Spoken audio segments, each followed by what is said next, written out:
तो सबसे पहले मैं बता दूं कि मैं समाजवादी आंदोलन का सिपाही हूं। मैं आपातकाल में जेल में रहा हूं। ओके, अब आप प्रश्न करिए, मैं उसको उत्तर दूंगा। आप बताइए, आप बोलिए, मैं उसका उत्तर। ये ठिये का कल्चर क्या है, आप ये समझाइए। ये का कल्चर ये कि ये इंदौर की संस्कृति का एक भाग है। यहाँ पर शानदार जो ठंडी हवा आ रही है। पुराने समय में यहाँ क्लब नहीं थे, आजकल बड़े बड़े क्लब हो गए, पब हो गए, बार हो गए, सब हो गए। तो इंदौर के अंदर, इंदौर जो है माँ अहिल्या की ये पवित्र नगरी है। तो यहाँ का मतलब सब लोगों को बोलना, मैं शॉर्ट में बता दूं कि पूरा हिंदुस्तान घूम कर आ जाइए आप। ये एकमात्र ऐसा शहर है जहां पर सभी धर्म, सभी जातियों का संतुलन है। यहाँ पर कभी आएंगे तो अभी आप जस्ट जैसे होली गई है, रंग पंचमी गई है, तो आप ये मानिए कि वृंदावन और मथुरा वाला आ जाएगा तो उसको लगेगा इंदौर, पूरे इंदौर में फाग उत्सव हो रहे हैं। इंदौर के अंदर जो रैली निकल रही है वो यूनेस्को में आती है रंग पंचमी की, उसमें लाखों लोग निकलते हैं। कभी कोई मुसलमान आ जाएगा, ईद मुहर्रम होगी तो उसको लगेगा कि यार ये क्या लखनऊ है क्या। कभी पंजाबी आएगा तो गुरु नानक जयंती हो तो उसको पूरा पंजाबी बाहुल्य दिखेगा, सिंधी का चेटी चंड दिखेगा यहाँ पर। गुजरातियों के जुलूस निकलते हैं, हरिजन है उनका गोगा देव मनता है यहाँ पर शान से। सभी धर्म की, सभी संस्कृति के सारे रंगे यहाँ, जितने बोलने वाले सब हिंदी बोल रहे हैं। घर में किसी की भाषा मालवी हो सकती है, किसी की मारवाड़ी हो सकती है, किसी की सिंधी हो सकती है। आप मुंबई जाओगे, महाराष्ट्र जाओगे, मराठी फूट आएगा। राजस्थान जाओगे, राजस्थानी फूट आएगा। गुजरात जाओगे, गुजराती फूट आएगा। दिल्ली जाओगे, पंजाबी फूट आएगा। आप देख लोगे कि यहाँ पर ये है, लेकिन इंदौर के अंदर हिंदी दिखेगी आपको। जी, और यही वजह है कि यहाँ से एक पत्रकार हुए हैं और एक से एक साहित्यकार भी हुए हैं। आप बताइए, आप क्या करते हैं? बिल्डर हूँ मैं, और जवाहरात का भी काम है। सुरेश ठाकुर नाम है मेरा। सुरेश जी, आप लोग कभी नागा नहीं करते हैं? मतलब ये क्या दिल का रिश्ता है कि हर दिन मिलना है? ये दिल का रिश्ता है। 10:30 बजते ही सबको ये लगता है कि कब पहुंचे यहाँ। और अब तो मोबाइल भी हो गया है, तो व्हाट्सएप ग्रुप भी होगा आप लोगों का? हाँ, व्हाट्सएप ग्रुप है। इस ठिये का क्या नाम है? मालगंज ग्रुप। मालगंज ग्रुप। जी जी।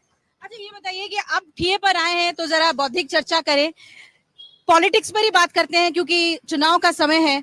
तो इस ठिये पर क्या चर्चा होती है? अभी आपने सबको आइसक्रीम बांटा है तो थोड़े ज्ञान भी बांटते ही होंगे, है ना? देखिए, एक्चुअली ये जो ठिया, ये अपने आप में एक मूड फ्रेश करने के हिसाब से आते हैं और अपने अपने विचारों से, कोई भी एक दूसरे के विचारों में हाँ में हाँ करने वाले नहीं है। सबसे बेल बात तो ये है, सब अपने अपने विचारों से यहाँ काफी आपस में बहुत तू में भी होती है खूब। चलते रिश्ते वाले को तो ऐसा लगता है कहीं झगड़ा नहीं कर रहा हो, ये झगड़ भी जाते हैं। झगड़ा जैसा भी लगता है लोगों को, पर हमें आपस में मन से कुछ भी वो नहीं है कभी भी। हम लोग आपस में कई प्रकार के, कोई कांग्रेसी विचारधारा का रहता है, कोई भारतीय जनता पार्टी की विचारधारा का है, कोई सोशलिस्ट है, समाजवादी है। सबके विचार भी अलग अलग है। अच्छा, यहाँ पे जितने लोग आते हैं अपने अपने पॉलिटिकल व्यूज हैं सब। हाँ, सबके अलग अलग पॉलिटिकल। ये जो ठिये हैं ये बिल्कुल डेमोक्रेटिक ठिये हैं। बिल्कुल। अगर मैं इसको थोड़े और अच्छे शब्दों में कहूँ तो जैसे एक संसद का स्वरूप होता है कि पक्ष भी है, विपक्ष भी है, वही माहौल है। बिल्कुल वही माहौल है यहाँ पर। और उसी में हम रात को जो 12:30 कभी 1 बजे तक जो है यहाँ इस प्रकार की चर्चा करते हैं। हम पारिवारिक रूप से यहाँ पर सब एक साथ बैठते हैं, सब एक दूसरे के साथ दुख सुख में साथी हैं हमेशा। 40-40 साल हो गए हमको इस पोजीशन के अंदर, और सब अपना अपना कहीं ना कहीं वर्चस्व रखते हैं अपने अपने क्षेत्र के अंदर। मैं जैसे क्लॉथ मार्केट एसोसिएशन, हमारे यहाँ सबसे बड़ी एसोसिएशन है, उसका सेक्रेटरी हूँ और पिछले 10 साल से सेक्रेटरी हूँ और 30 साल से वहाँ की कार्यकारिणी में हूँ।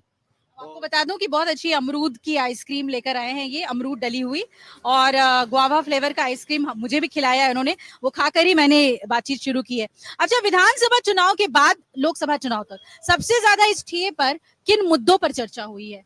क्योंकि आप लोग कह रहे हैं कि हम सिर्फ पॉलिटिक्स को नहीं डिस्कस करते, इंटरनेशनल इश्यूज पे भी आप डिस्कशन करते हैं। सबसे ज्यादा गर्मा गर्म मुद्दा क्या रहा ठिये? गर्मा गर्म मुद्दा ये रहता है यहाँ पे हमेशा कि कुछ लोग बिल्कुल जो है अंधभक्त भी है मोदी जी के, तो वो कुछ लोगों को सहन नहीं होता है। वो कहते बात सही करो, जो भी करना है, जो गलत है तो उसको गलत बोले, जो सही है वो सही बोले। तो उस विषय पे चर्चा होती रहती है। जहाँ तक मेरा सवाल है, मेरे परदादा यहाँ विधायक रहे, मेरे अंकल यहाँ विधायक रहे हैं, मैं भी राजनीतिक परिवार से हूँ, हमारे भी खून में राजनीति बसी हुई है। पर अब वो कांग्रेस में थे, मेरे काका जो थे वो समाजवादी थे, और मैं मेरे दोस्तों के साथ हूँ। उसके बाद हमारे यहाँ राजनीति समाप्त, हम लोग इनके साथ हैं। लेकिन विचारधाराएं जो है, स्पष्टवादिता है, जो सत्य है वो सत्य है। किसी ने कुछ बोला कि उनने ऐसा बोल दिया, आप उसमें हाँ में हाँ करिए, वो यहाँ बिल्कुल भी। आप तो कह रहे हैं कि कुछ लोग अंधभक्त हैं। सभी है करीब करीब, तो यार आधे तो है, 2-4 लोग हमको छोड़ के। जी जी जी, आप बताइए। कह रहे हैं कि इसमें कुछ लोग तो बिल्कुल अंधभक्त हैं। हाँ, ये दो अंधभक्त में हूँ और ये दो पुराने समाजवादी हैं, बाकी चले गए देश से दुनिया से ही चले गए। ये थोड़े बचे हैं, अभी आज जाएंगे ये भी थोड़े टाइम लेकिन में। ये जो माहौल बना है इंदौर में कि कांग्रेस वाला जो है वो अपना नॉमिनेशन छोड़ के भाग जा रहा है, हाँ, तो आप उसी को सोच के कह रहे हैं कि सब जा रहे हैं। हाँ, अंधभक्त जरूर हैं, लेकिन वो गलत किया। चुनाव जरूर होना था ये इन्होंने कहा ना कि सब भाग रहे हैं। आप तो इतना पूरा हिंदुस्तान घूमते हैं, आपको ऐसा लग रहा है कि वो भागा है या उसे भगाया गया है? आप बताइए क्या हुआ? मेरे हिसाब से तो भगाया गया है उसे। अब किन कारणों से गया है वो आप सबको पता है। वो कारण भी बता दीजिए। कारण भी, कभी कोई 307 धारा लग रही कि उसकी कॉलेज की नफ्ती हो रही, कुछ हो रहा है, तो आदमी डरा दिया होगा तो भाग गया हो, बम फट गया। बम फट गया। अगर आप ये वीडियो YouTube पर देख रहे हैं तो हमारे चैनल को सब्सक्राइब करें और बेल आइकन को दबाना ना भूलें। अगर आप Facebook पर ये वीडियो देख रहे हैं तो हमारे पेज को लाइक करें।